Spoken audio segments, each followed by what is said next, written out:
स्वागत है दोस्तों आप सबका आईजी ट्यूटोरियल्स में। आज का टॉपिक जो हम लेंगे क्वाड्रेटिक इक्वेशन का। क्वाड्रेटिक इक्वेशन में क्या होता है, इनइक्वालिटी पूछा जाता है बैंकिंग एग्जाम्स में। तो क्वाड्रेटिक इक्वेशन में ऐसे नहीं दिया जाए कि एक इक्वेशन दे दिया और बोलेगा कि find out the roots of x, find out the root of this equation. X का जो वैल्यू 2 आएगा क्वाड्रेटिक इक्वेशन के लिए, उसका वैल्यू फाइंड आउट करने के लिए ऐसा कुछ नहीं आएगा। ऐसा आता तो क्या करता, कोई क्वाड्रेटिक इक्वेशन को सॉल्व ही नहीं करता, सीधा ऑप्शन से क्या करता, इक्वेशन को सेटिस्फाई कराता। लेकिन हम लोग का क्वेश्चन क्या आता है, दो दो इक्वेशन दिए रहेंगे एक्स और वाई के फॉर्म में, या पी और क्यू के फॉर्म में, या ए और बी के फॉर्म में, और आपसे पूछा जाएगा कि ए और बी या एक्स और वाई या पी और क्यू के बीच रिलेशन क्या है। ठीक है, तो क्वाड्रेटिक इक्वेशन यही है। तो चलिए आगे बढ़ने से पहले जो भी लोग इस वीडियो को पहली बार देख रहे हैं उन लोगों से रिक्वेस्ट है कि कृपया चैनल को सब्सक्राइब कर ले, ताकि जब भी कोई नया वीडियो आए आप लोग नोटिफिकेशन आ जाए उस वीडियो का, तो ईजिली अवेलेबल हो जाए आपके लिए वो वीडियोज़। लाइक कर दीजिए, सब्सक्राइब कर दीजिए, और फ्रेंड्स के भी शेयर करना मत भूलिए। कोई सुझाव हो तो कमेंट कीजिए। तो चलिए लेते हैं आज का जो टॉपिक है उसको डिस्कस करते हैं, क्वाड्रेटिक इक्वेशन इनइक्वालिटी में होता क्या है। तो क्वाड्रेटिक इक्वेशन का जो फॉर्म है वो इस तरह का होता है। तो क्वाड्रेटिक इक्वेशन का जो फॉर्म होता है a x square plus b x plus c is equal to zero, इस फॉर्म का होता है क्वाड्रेटिक इक्वेशन। इसमें क्या आएगा, क्वाड्रेटिक इक्वेशन है तो दो रूट्स आता है, कभी कभी नहीं भी आ सकता है, एक भी रूट्स नहीं आ सकता है, एक रूट्स आ सकता है। एक्चुअली इसका ग्राफ जो होता है, यदि ए का वैल्यू पॉजिटिव लिया जाए तो इसका ग्राफ ऐसे होता है। सपोज यहाँ पे यदि एक्स एक्सिस को दो जगह पे कट कर रहा है तो इस इक्वेशन का दो रूट होगा। कभी कभी आप देखिएगा कि एक्स का एक ही वैल्यू आएगा, कैसे, जैसे एक्स प्लस टू का होल स्क्वायर बराबर जीरो है, इसको तो अपन ऐसे लिख सकते हैं x square plus four x plus four बराबर जीरो। ये भी एक क्वाड्रेटिक इक्वेशन है, लेकिन ये एक्स एक्सिस पे एक ही जगह पे कट करेगा, इसीलिए इसका वैल्यू क्या आता है, एक्स प्लस टू का होल स्क्वायर बराबर जीरो है तो इसका वैल्यू क्या आता है, माइनस टू। मतलब कि एक ही वैल्यू आता है, ठीक है, माइनस टू। इसका मतलब क्या है, ए वाला केस बन रहा है। कभी कभी आपको क्या करेगा, एक्स एक्सिस टच ही नहीं करेगा, मतलब कि इमेजिनरी वैल्यू आएगा, तो उसमें क्वाड्रेटिक इक्वेशन का क्या होगा, एक भी वैल्यू नहीं होगा, मतलब कि नो रियल रूट्स होगा। ठीक है, तो ये होता है क्वाड्रेटिक इक्वेशन का, ये वाला फंडा होता है एक्चुअली। तो इसमें हम लोग को इस पर ज़्यादा ध्यान देने की ज़रूरत नहीं है, ऐसे ही आपके बेसिक्स के लिए बता दिए। क्वाड्रेटिक इक्वेशन में एक्चुअल जो हम लोग का मेन फोकस होना चाहिए वो रूट्स निकालने पे, क्वाड्रेटिक इक्वेशन का रूट कैसे निकाला जाए। तो क्वाड्रेटिक इक्वेशन के रूट निकालने के लिए हमारे पास दो मेथड है। एक है, इसको हम लोग बोलते हैं फर्स्ट इनटू लास्ट, और दूसरा जो है उसको बोलते हैं श्रीधराचार्य फॉर्मूला। ठीक है, श्रीधराचार्य फॉर्मूला बोलते हैं, SDF इसको हम लिख दिए। तो श्रीधराचार्य फॉर्मूला कॉम्प्लिकेटेड होता है, इसमें हम लोग डिस्क्रिमिनांट यूज करते हैं। क्या होता है, यदि इस इक्वेशन की बात किया जाए तो क्या होता है, minus b plus minus root under b square minus four a c by two a. तो ये वाला जो फॉर्मूला है इसको हम यूज करना नहीं बोलेंगे, अवॉइड कीजिए। ये तभी यूज करें जब आपको फर्स्ट इंटू लास्ट से आपका कोई कॉम्बिनेशन नहीं बन रहा है, तभी इसको यूज कीजिए, नहीं तो इसको यूज करके कोई फ़ायदा नहीं। वैसे जब आप ज़्यादा से ज़्यादा क्वेश्चन सॉल्व करेंगे तो जितने भी क्वेश्चन पूछे जाते हो फर्स्ट इंटू लास्ट पे आएगा ही आएगा। ऐसा नहीं पूछेगा कि कुछ अजीब सा क्वेश्चन पूछ देगा जिसमें आपको श्रीधराचार्य रूल लगाना पड़ेगा फॉर्मूला। तो फर्स्ट इंटू लास्ट होता क्या है एक्चुअली, फर्स्ट इंटू लास्ट कहने का मतलब कि a x square plus b x plus c बराबर जीरो। इसमें आपको b को इस तरह से दो भाग में बांटना है, b1 और b2 में, इस तरह से दो भाग में बांटना है, ताकि b1 और b2 का जो सम हो वो b के बराबर हो, और b1 और b2 का जो मल्टीप्लिकेशन हो वो किसके बराबर हो, ए सी के बराबर हो। मतलब कि ए और सी का मल्टीप्लिकेशन जो बी वन बी टू को इस तरह से भागना है, बांटना है कि इस दोनों का मल्टीपल जो होगा ए इंटू सी के बराबर होगा। तो हम लोग पे इस पे ध्यान देना है कि ये वाला जो बीच वाला एक्स का जो कोफिशिएंट है इसको इस तरह से बांटना है कि इस दोनों का सम जो आ जाए तो कोफिशिएंट के बराबर आ जाए। मतलब कि यदि ये पाँच है तो इसको हमको इस तरह से बांटना है, सपोज तीन दो में भी बांट सकते हैं, एक चार में भी बांट सकते हैं, चार एक में भी बांट सकते हैं, दो तीन में भी बांट सकते हैं, इस तरह से।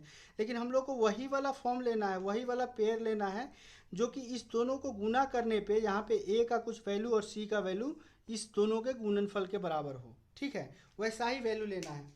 चलिए इसको एक एग्जाम्पल के थ्रू लेते हैं, बट ये ध्यान रखिए बी को बी पे ही हम लोग को जोड़ देना है, बी को ऐसे हम लोग को दो भाग में लेना है, बी का पेयर ऐसे बनाना है ताकि दोनों का सम तो बी हो ही, दोनों का प्रोडक्ट जो है ए और सी के, मतलब कि एक्स स्क्वायर के कोफिशिएंट और कांस्टेंट टर्म के कोफिशिएंट के बराबर हो जाए। दोनों का जो प्रोडक्ट आना चाहिए दोनों के ए और सी के प्रोडक्ट के बराबर होना चाहिए। तो इसको एक क्वेश्चन से लेते हैं कि इसको कैसे करेंगे, तब आपको ज़्यादा क्लियर होगा। तो चलिए लेते हैं पहला क्वेश्चन। जैसे पहला इक्वेशन ले लेते हैं, x square minus 5x plus 6 बराबर 0। ठीक है, तो इसको अपन कैसे इसको पेयर करना है, 5 को ही दो भाग में लाना है ताकि उस दोनों भाग का जो प्रोडक्ट हो, यहाँ तो कुछ नहीं है तो 1 होगा, 1 इंटू 6 आ जाए। तो इस 5 को हम लोग लिख सकते हैं ऐसे, -3 और -2। अब देखिए -3 और -2 का जो सम आएगा -5 आ रहा है। चलिए -3 और -2 को यदि गुना करेंगे, -3 और -2 को, तो कितना आएगा, 6 आएगा। ये भी 1 इंटू 6 के बराबर आ रहा है। तो हम लोग को इस तरह से इसको क्या करना है, दो पार्ट में लाना है।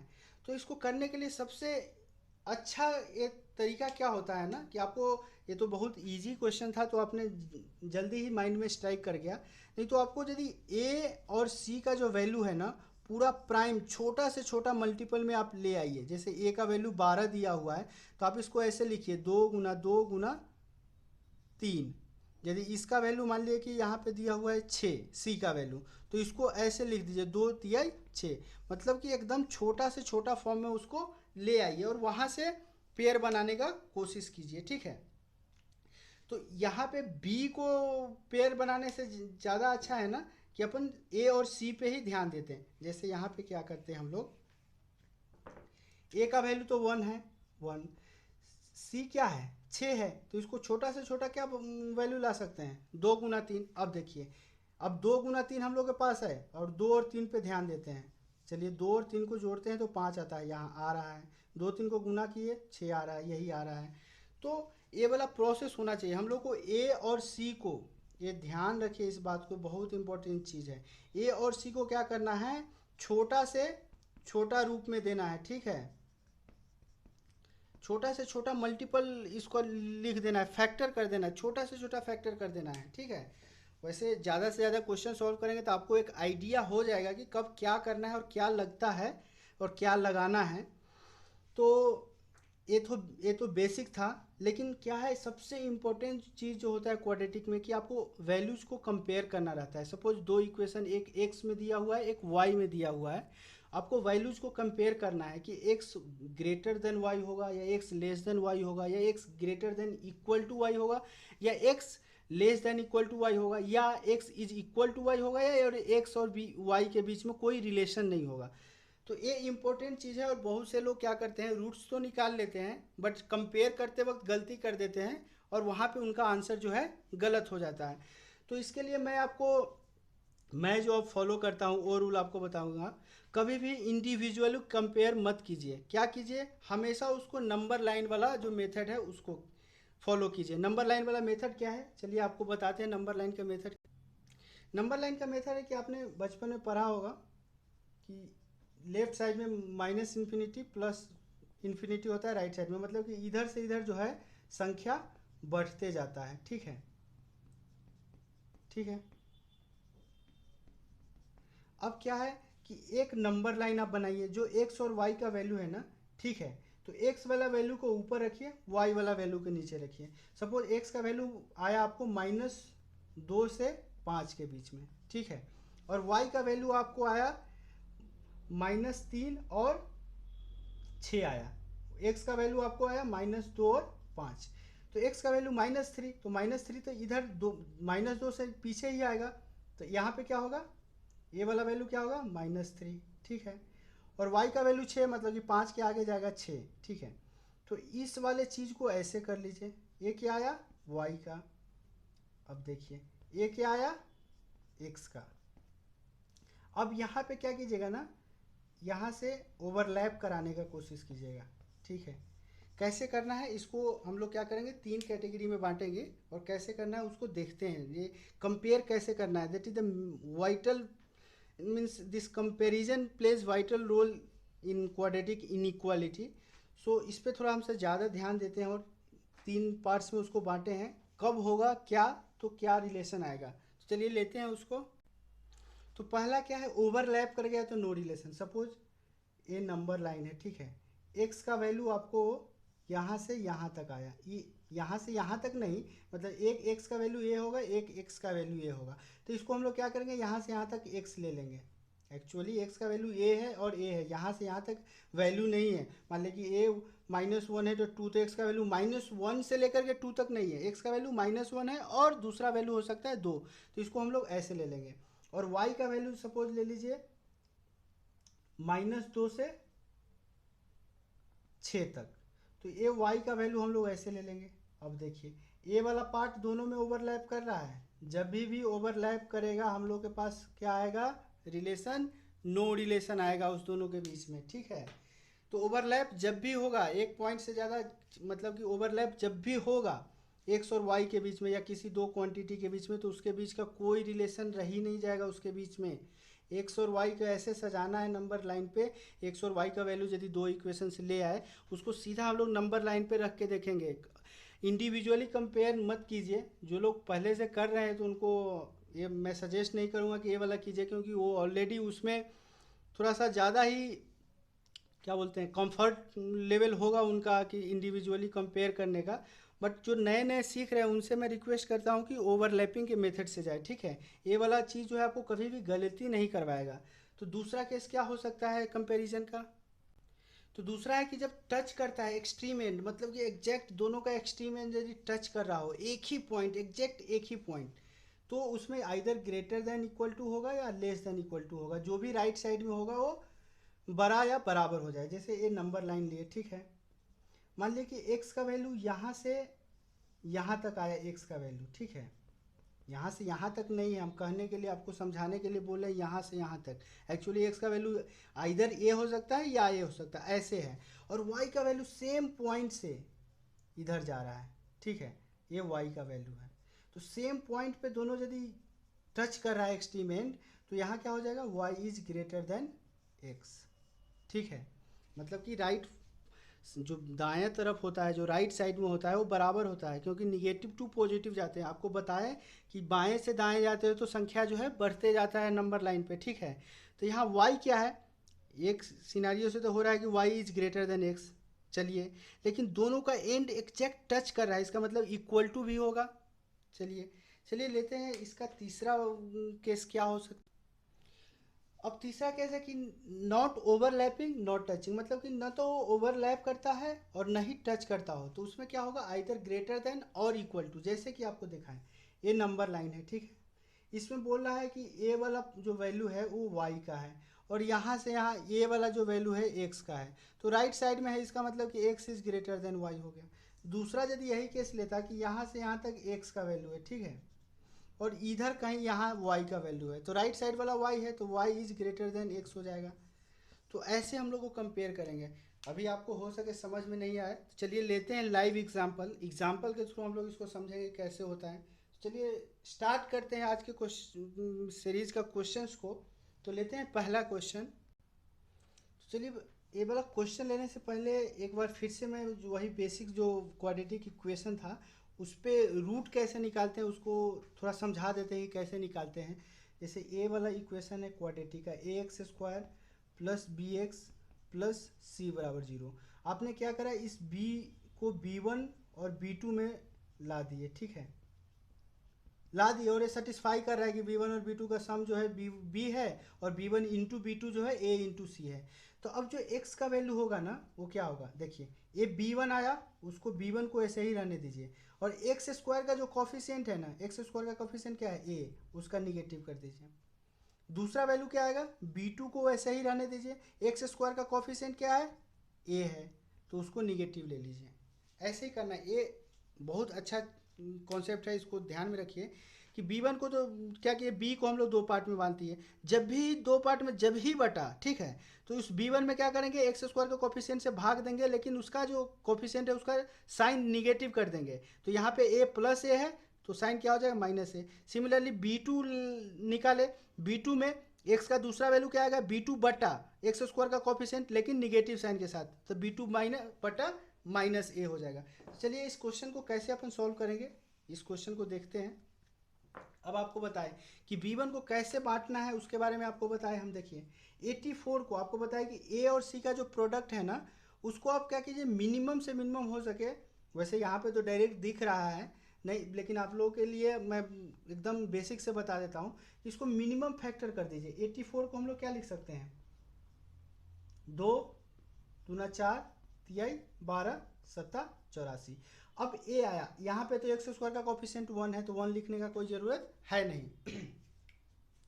अब इस यही हम लोग के पास है, इसी को कुछ जोड़ घटा के क्या करना है हम लोग को, 19 लाना है। तो कैसे 19 ला सकते हैं, 2 दूना 4 तिहाई 12 और 7। अब देखिए 12 और 7 19 भी आ रहा है, और ये तो प्रोडक्ट है ही, तो इसको हम लोग क्या कर सकते हैं, 12 और 7 आ गया। चलिए इसको रब कर देता हूं मैं। अब देखिए ये 12 और 7 आ गया, तो ये -19 को हम लोग क्या लिख सकते हैं, -12, और दूसरा क्या लिख सकते हैं, -7। ठीक है। अब बताए आपको, अभी बताए कि b1 b2 जब भी बटे तो एक्स स्क्वायर के कोफिशिएंट से निगेटिव से भाग दीजिए। इसका एक्स स्क्वायर का कोफिशिएंट क्या है, 1, उसका निगेटिव कर दीजिए, फिर इधर निगेटिव कर दीजिए। ये माइनस माइनस पर कट जाएगा, कितना आएगा, 12 और 7। एक्स का वैल्यू कितना आया, 12 और 7। चलिए इसमें भी देखते हैं। 156 को हम लोग क्या करते हैं, फैक्टराइज कर देते हैं, छोटा से छोटा फैक्टर में इसको ले आते हैं। 156 कितना हो सकता है, 156 को हम लोग करेंगे तो 2 दूनी 4 तिहाई 12, 12 बरे 144 गुना 13। चलिए 13 आ गया। आपको 25 लाना है, तो इसमें गौर से देखिए, 2 दूना 4 तिहाई 12, 12 और 13 आएगा। ठीक है, 12 और 13 आएगा। चलिए इसको रब करते हैं, तो 25 को कितना लिख सकते हैं हम लोग, ऐसे यहीं पे डायरेक्ट करेंगे, -12 -13। अब देखिए जैसे ही b को b1 और b2 में तोड़े, मतलब कि 25 को -12 और -13 में लाए, तो ये क्या है, जो स्क्वायर वाला कोफिशिएंट जो होता है, उसके कोफिशिएंट को निगेटिव करके वो उसमें क्या करेंगे, भाग दे देंगे। ये कितना आया, 12 और 13। अब देखिए, अब दो वैल्यू आ गया एक्स का भी, दो वैल्यू आ गया वाई का। नंबर लाइन का सहारा हम लोग यहाँ पे लेंगे। ठीक है, नंबर लाइन में क्या आया, 7 और 12, 7 यहाँ ले लेते हैं, 12 यहाँ ले लेते हैं। ये किसका एरिया है, एक्स का एरिया है। दूसरा क्या बोलता है, वाई का वैल्यू क्या है, 12 और 13, तो 12 यहाँ है, 13 तो इधर ही होगा, तो ये वाला वैल्यू किसका है, वाई का। अब देखिए वाई क्या है, एक ही जगह पे टच कर रहा है, और वाई राइट साइड में है, तो वाई राइट साइड में, तो y is greater than x तो होगा ही होगा, लेकिन एग्जैक्ट एक पॉइंट पे, मतलब 12 यहाँ भी है 12 यहाँ भी है, तो इक्वल टू का साइन हो जाएगा। तो इस क्वेश्चन का आंसर क्या होगा, y is greater than equal to x. चलिए लेते हैं नेक्स्ट क्वेश्चन। चलिए तो next question, p square plus 12p plus 35 is equal to 0। 35 को हम लोग क्या लिख सकते हैं, ये तो 1 है जिसको हम केयर नहीं करेंगे, 5 इंटू 7, 5 इंटू 7 से 12 आ रहा है। चलिए आ गया 12, यहाँ क्या होगा 5 7। ठीक है, 5 7 आ गया। अब एक्स स्क्वायर वाला कोफिशिएंट, मतलब कि जो स्क्वायर वाला कोफिशिएंट क्या है, 1 है, इसके निगेटिव साइन से भाग दे दिए, कितना आया, -5 -7। सिमिलरली यहाँ पे 56 को 56 को हम लोग क्या लिख सकते हैं, 7 गुना 8 गुना 2, 22 लाना है, तो 7 दूना 14, 7 2 और 2 का कॉम्बिनेशन करते 7 दूना 14 और 8 22 आ रहा है, यहाँ भी आ गया। तो 22 को हम लोग क्या लिख सकते हैं, 14 और 8 में 2 भाग में बांट सकते हैं। अब देखिए स्क्वायर वाला का कोफिशिएंट क्या है, 2 है, लेकिन उसका साइन नेगेटिव कर देंगे।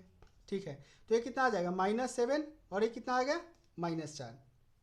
ठीक है, अब हम लोग क्या करेंगे, नंबर लाइन का सहारा लेंगे। ठीक है, अब देखिए नंबर लाइन में क्या होगा, -7 यहाँ पे कहीं ना कहीं आएगा, क्योंकि लेफ्ट साइड में -7 कम है, -5 ज़्यादा होता है, और -5 यहाँ पे आएगा।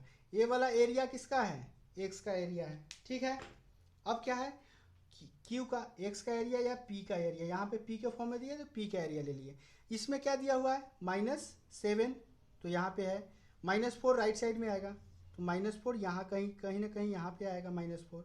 अब देखिए P और ए किसका एरिया है, Q का। P और Q का एरिया क्या हो रहा है, ओवरलैप कर रहा है। एक भी जगह यदि ओवरलैप करे, मतलब एक पॉइंट यहाँ और यहाँ, तो ये तो क्या हो गया, टचिंग एंड पॉइंट्स हो गया। लेकिन इसके अलावा जब भी थोड़ा सा भी ओवरलैप कर जाए ना, क्या होगा, इसका नो रिलेशन होगा, क्योंकि यहाँ पे ओवरलैप कर रहा है। ठीक है, इसका आंसर क्या होगा, नो रिलेशन।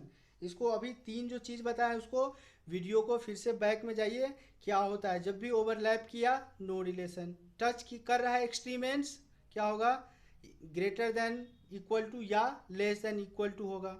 जब टच ही नहीं कर रहा है ना ही ओवरलैप कर रहा है तो आइदर ग्रेटर देन होगा और लेस देन होगा। चलिए लेते हैं नेक्स्ट क्वेश्चन। चलिए तो नेक्स्ट क्वेश्चन है 4x² माइनस 13x प्लस 9। अब यहाँ 13 लाना है, 9 4 का गुना करेंगे 36 आ जाएगा, लेकिन 9 4 को जोड़ भी रहे हैं तो ये एग्जैक्ट क्लियर ही है, 9 और 4 आएगा तो ये कितना आएगा -9, ये कितना आएगा -4। एक्स स्क्वायर का कॉफिशिएंट को निगेटिव कर देंगे, 4 है कॉफिशिएंट तो उसको निगेटिव कर देंगे, कितना आएगा -4, ये भी -4, ये दोनों प्लस हो जाएगा। 9/4 कितना आएगा 2.25, 4/4 कितना आएगा 1। अब यहाँ पे देखते हैं 16 को हम लोग क्या लिख सकते हैं 4 गुना 4, चलिए इससे देखते हैं, नहीं काम चलेगा तो और भी छोटा फैक्टर में जाएंगे, गुना 3, 4 3 12 नहीं आ रहा है, 2 गुना 2 गुना 2 गुना 2, पूरा छोटा करते हैं तब कुछ आ रहा है क्या, 2 दूना 4, 2 दूना 4 3 12 नहीं आएगा, 2 दूना 4 दूना 8 6 14, यहाँ से यहाँ 8 आएगा, यहाँ से यहाँ 6 आएगा, 8 6 14 आ जाएगा। चलिए तो इसको क्या -14 का क्या हो जाएगा -8 -6, और -8 में क्या होगा वाई स्क्वायर के कॉफिशिएंट से भाग देंगे लेकिन निगेटिव साइड के साइन के साथ, तो -3 आ जाएगा, ये -3 आ जाएगा, ये तो प्लस हो गया। 8/3 क्या हो सकता है 2.67, 6/3 क्या हो सकता है 2। अब इसको नंबर लाइन पे लाएंगे, x का वैल्यू 1 से 2.25 तक, ये किसका एरिया हो गया x का एरिया हो गया, ठीक है। y का एरिया कहाँ से कहाँ तक है 2 से, तो 2 क्या आएगा 2.25 से कहीं ना कहीं पीछे ही आएगा, 2 से 2.67, मतलब कि यहाँ पे कहीं 2.67 ले लेते हैं। ये एरिया किसका है y का एरिया है, ठीक है। अब देखिए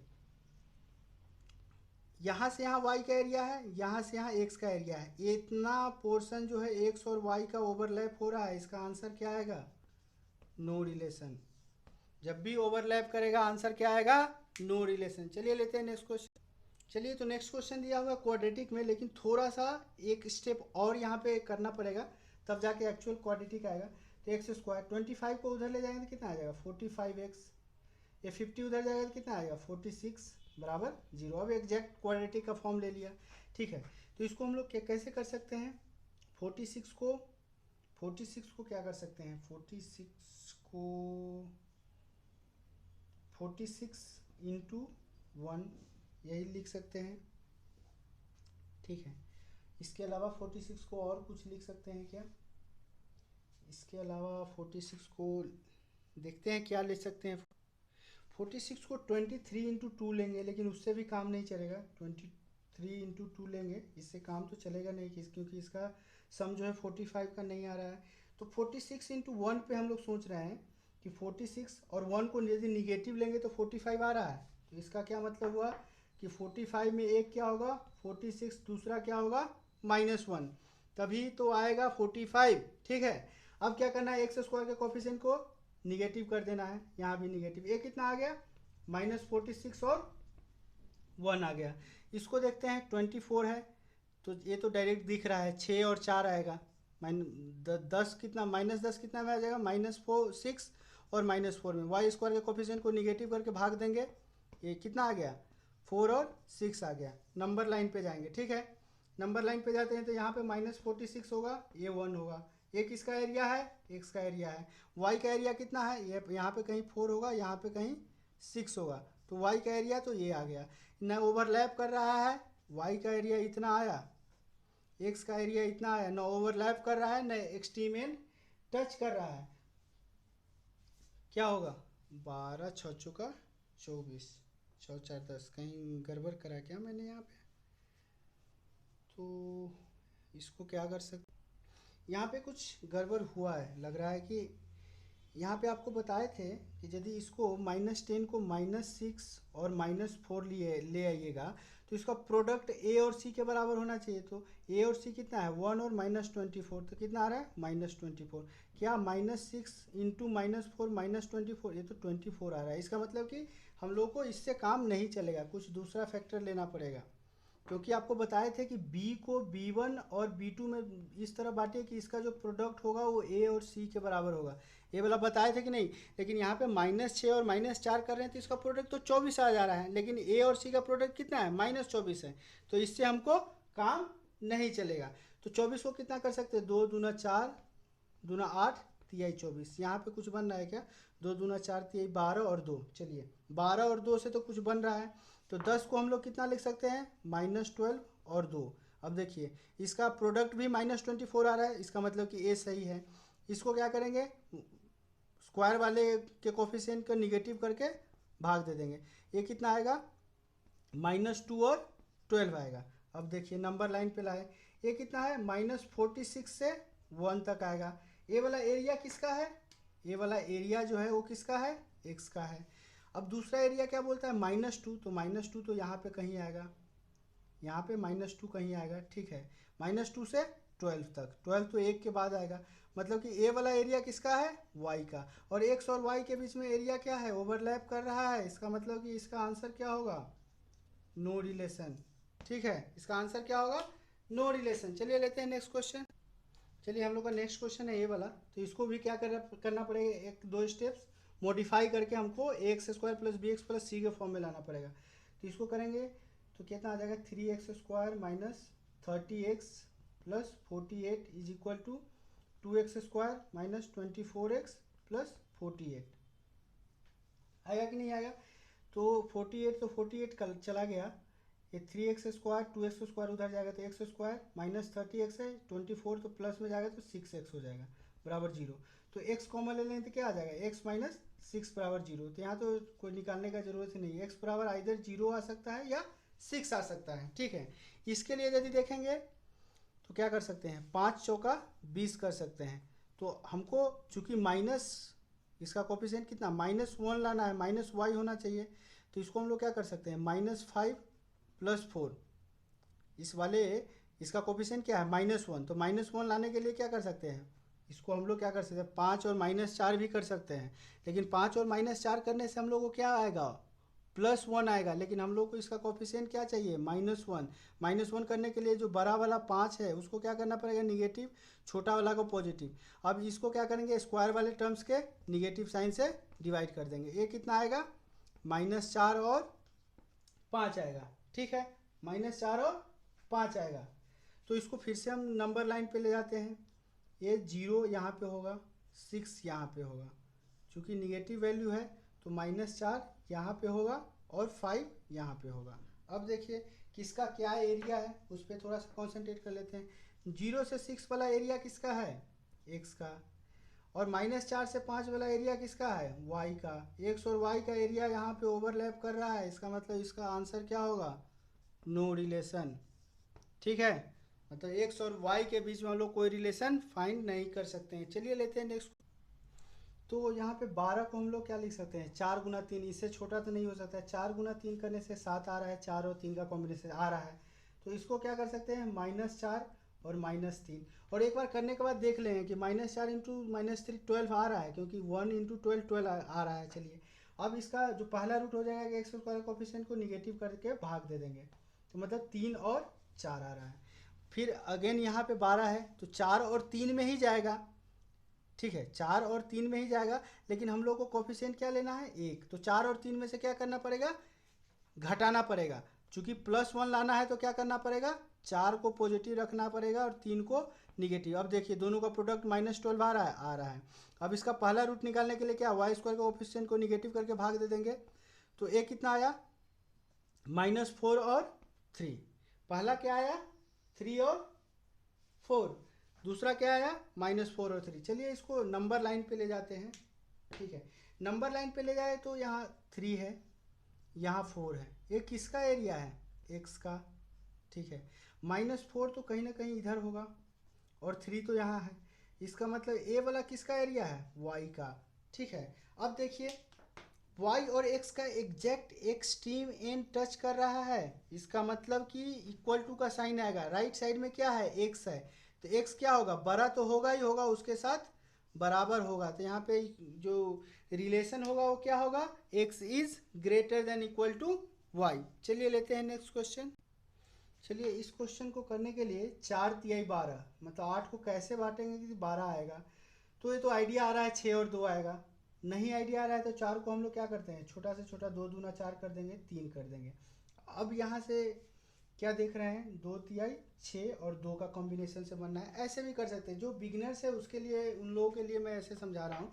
तो 8 को हम लोग क्या लिख सकते हैं, 6 और 2। अब देख रहे हैं कि 6×2 12 है, 4×3 12 आ रहा है, सेटिस्फाई कर रहा है। अब एक्स स्क्वायर कोफिशिएंट को निगेटिव करके भाग देंगे तो ये कितना आएगा, -2 आएगा।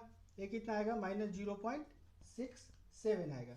ठीक है। सिमिलरली यहाँ पे 12 और 4 है, 12 चौक 48, 12 चौक 48 को क्या लिख सकते हैं, 2×4=12, 4 को 2×2 लिख सकते हैं। अब देखिए कुछ बन रहा है क्या, 2×4 चौका 16, 16 और 3 का हम लोग कॉम्बिनेशन बिठा रहे हैं तो उसका प्रोडक्ट क्या 48 आ रहा है। तो इसमें क्या करना पड़ेगा, 16 और 3, लेकिन 19 लाना है तो दोनों को हम लोग को क्या करना पड़ेगा सेम साइन में रखना पड़ेगा, तभी तो 16 और 3 -16 -16 -3 -19 होगा, दोनों का प्रोडक्ट 48 हो रहा है। चलिए रूट लाने के लिए क्या करना पड़ेगा, 4 को निगेटिव साइन दे देना पड़ेगा। अब ए कितना आया 4 और ए कितना आया कितना आया 0.75, कितना आया 0.75। एक्चुअली ए वाला जो क्वेश्चन है उसको अपन बिना सॉल्व करे ही आंसर कर सकते हैं, बट उसको मैं अभी बेसिक डिस्कस कर रहा हूँ ताकि आपको आइडिया हो जाए कि क्वाड्रेटिक इक्वेशन सॉल्व कैसे किया जाता है। लेकिन इसको देखते ही अपन मार्क कर सकते हैं, क्या कर सकते हैं, y is greater than x, देखते ही मार्क कर सकते हैं बिना कुछ सोल्व किए ही, इक्वेशन को देखते ही। लेकिन इसका जो भी कॉन्सेप्ट है उसको डिस्कस करेंगे जो नेक्स्ट पार्ट आएगा उसमें।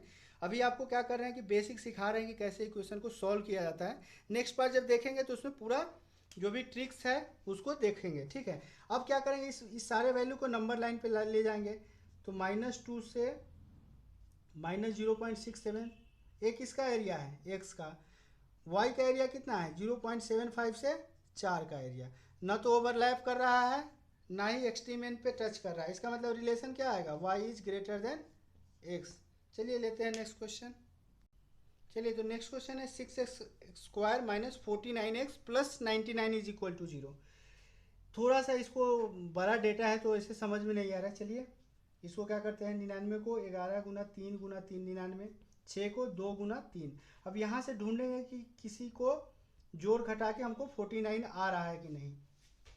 तो क्या कर सकते हैं, यहाँ पे करने के लिए कुछ बैठ रहा है क्या, 3×3 9, 2×18, 11×3 33, 18 नहीं आएगा, 3×3 9, 3 27 और 11×2 22, 27 और 22 49। चलिए आ रहा है 27 और 22 49, मतलब कि 49 को हम लोग कितना लिख सकते हैं, -27 और -22, दोनों का प्रोडक्ट आ जाएगा 99 × 6। आ रहा है कि नहीं आ रहा है, 99 × 6, इसको 9 करेंगे, ये 11 99 और 3 और 2 6। चलो प्रोडक्ट भी आ रहा है। तो अब इसका रूट लाने के लिए इसके कोफिशिएंट को निगेटिव करके भाग देंगे, -6, ये तो कट जाएगा। ये कितना आएगा 4.5 आ जाएगा। ये कितना आएगा 36 18 जी 3.67 आएगा। ठीक है 3.67 आ जाएगा। चलिए इसका देख लेते हैं, 14×5 = 70, 17 को 10 और 7 में, ये तो इजीली हम लोग दिख रहा है कि 10 और 7 होगा। तो इसको -5 से यहाँ और -5 से यहाँ डिवाइड करेंगे, ये कितना आएगा -2, कितना आएगा -2, और ये कितना आएगा -2.4। ये दोनों वैल्यू निगेटिव है, दोनों वैल्यू पॉजिटिव है, कोई नंबर लाइन का जरूरत नहीं, x is greater then y। ये भी क्वेश्चन को जब आप सेकेंड पार्ट देखेंगे तो फर्स्ट पार्ट को रिवाइंड करके देखिएगा कि इसको भी सॉल्व करने का ज़रूरत नहीं है। सीधा ये जो इक्वेशन है उसको देख के हम लोग बोल सकते हैं कि x is greater then y, but basic समझाने के लिए आपको समझा रहा हूँ। चलिए लेते हैं नेक्स्ट क्वेश्चन, और शायद लास्ट क्वेश्चन है, फिर नेक्स्ट पार्ट में कुछ और जो भी ट्रिक्स है उसको डिस्कस करेंगे। चलिए लास्ट क्वेश्चन को लेते हैं। तो हम लोग का नेक्स्ट क्वेश्चन है 5x² - 19x + 12 is equal to 0। 12 को क्या लिख सकते हैं, 2×4 = 12×5। हम लोग को 19 लाना है। 19 लाने के लिए क्या कर सकते हैं, 2×4 5 × 15 और 4 आ गया, ईजिली है। वैसे ज़्यादा प्रैक्टिस कीजिएगा ना तो इक्वेशन देख के ही आपको समझ में आ जाएगा कि क्या हो रहा है। तो यहाँ पे क्या आएगा, ये -15 और ये -4, दोनों का जो सम है वो -19 भी आ रहा है, दोनों का प्रोडक्ट जो है 12 पंचे 60 भी आ रहा है। तो इसको रूट निकालने के लिए -5 से डिवाइड करना पड़ेगा, यहाँ भी -5 से। ये क्या आ गया 3, ये क्या आ गया 0.8। यहाँ देखेंगे 12 पंचे 60 है, कुछ दिख रहा है क्या, 2 दूना 4, यही 12 गुना 5, हम लोग को 11 लाना है। 11 लाने के लिए क्या कर सकते हैं, 15 और 4, मतलब कि 15 में से 4 घटाएंगे तो 11 तो आ रहा है। तो यहाँ भी एक तो 15 आएगा लेकिन दूसरा वाला -4 आएगा, तभी तो 11 आएगा। दोनों का प्रोडक्ट -16, -12 इंटू 5 -60, तो यहाँ भी -60 फॉलो कर रहा है। अब क्या करेंगे, -5 से आपको जो वाई स्क्वायर का कॉफिशिएंट है उसका साइन निगेटिव करके हम लोग डिवाइड करते हैं, तो ये भी हो जाएगा। ये तो प्लस हो जाएगा, ये कितना आया -3, ये कितना आएगा 0.8 आएगा। ठीक है, अब देखिए इसको नंबर लाइन पे ले जाते हैं। नंबर लाइन पे ले जाएंगे तो क्या है, -3, 0.8 और 3। -3 से 0.8 वाला किसका एरिया है, y का एरिया। 0.8 से 3 के बीच किसका एरिया है, x का एरिया। लेकिन 0.8 पे दोनों का एक्सट्रीम एंड टच कर रहा है। ये तो x राइट साइड में है तो x is greater then y होगा ही होगा, लेकिन जो एक्सट्रीम एंड टच कर रहा है वो क्या होगा, इक्वल टू का भी साइन आएगा। तो इसका आंसर क्या होगा, x is greater than equal to y। तो चलिए, ये था हम लोग का लास्ट क्वेश्चन। ये वाला पार्ट्स में मैंने कुछ डिस्कस करा नहीं, जो भी बेसिक्स था वही करा। आप लोग में से 90% लोग तो इसको जानते ही होंगे, बट इसको डिस्कस करने के पीछे एक कारण था कि जो भी नए लोग हैं, जो नए तैयारी में आए हैं, तो उन लोगों के लिए तो अभी ये सारा चीज़ नया ही होगा, तो उन लोगों के लिए मैं डिस्कस कर दिया। नेक्स्ट पार्ट में जो कुछ ट्रिक्स है उसके बारे में, जैसे मैंने इस पार्ट्स में बताया कि 2 क्वेश्चन के बारे में, कि इसको बिना सॉल्व किए भी अपन बोल सकते हैं कि एक में x is greater than y होगा और दूसरे में y is greater than x होगा। कैसे होगा नेक्स्ट क्लास में देखते हैं। तब तक आज का सेशन जो है यहीं पे ख़त्म करते हैं हम। तो प्रैक्टिस करते रहिए, प्रैक्टिस करना मत छोड़िए, कीप प्रैक्टिसिंग। तो मिलते हैं नेक्स्ट क्लास में। तो नेक्स्ट क्लास में आज का सेशन रैप अप करने से पहले आप लोग से एक रिक्वेस्ट है कि जो भी लोग पहली बार इस वीडियो को देख रहे हैं या जो भी लोग यूट्यूब चैनल अभी तक सब्सक्राइब नहीं किए हैं, उन लोग से रिक्वेस्ट है कि कृपया यूट्यूब चैनल को सब्सक्राइब कर लें, ताकि जब भी नया कोई वीडियो आए आप लोगों के पास नोटिफिकेशन आ जाए। ठीक है, लाइक कर दीजिए वीडियो को। आपको लाइक करने में कोई ज़्यादा सेकंड नहीं लगेगा, एक बटन होगा लाइक का, वहाँ पे 2 से 3 सेकंड या 1 सेकंड लगेगा आपको लाइक करने में। यदि सही में आपको लग रहा है कि this video is beneficiary for you, you are getting benefited from this video, please do like this thing, please do like this video, please do share this video with your friends. जो भी ज़रूरतमंद लोग हैं उन लोगों के बीच क्या करिए, ये वीडियो शेयर करना मत भूलिए, ताकि उनको भी कुछ ना कुछ फ़ायदा हो जाए हमारे वीडियो से। ठीक है, कमेंट करके कुछ सुझाव हो तो बताइएगा। ठीक है, और फेसबुक ग्रुप ज्वाइन कर सकते हैं, जो भी आपके डाउट्स हो या जो भी आपके क्वेरी हो, बहुत सारे लोग हैं वहाँ पे अपना अपना क्वेश्चन पोस्ट करते हैं और आपस में डिस्कस करते हैं, तो फेसबुक ग्रुप भी ज्वाइन कर सकते हैं। फेसबुक ग्रुप का नाम है i.g/ट्यूटोरियल। वैसे मैं इस फेसबुक ग्रुप का जो लिंक है वीडियो के नीचे कमेंट बॉक्स में प्रोवाइड कर दूंगा, ताकि आप डायरेक्टली वहाँ से लिंक पर क्लिक करके जो है ग्रुप को ज्वाइन कर सकते हैं। तो चलिए, आज का सेशन यही ख़त्म करते हैं। Thanks for watching this video, bye bye.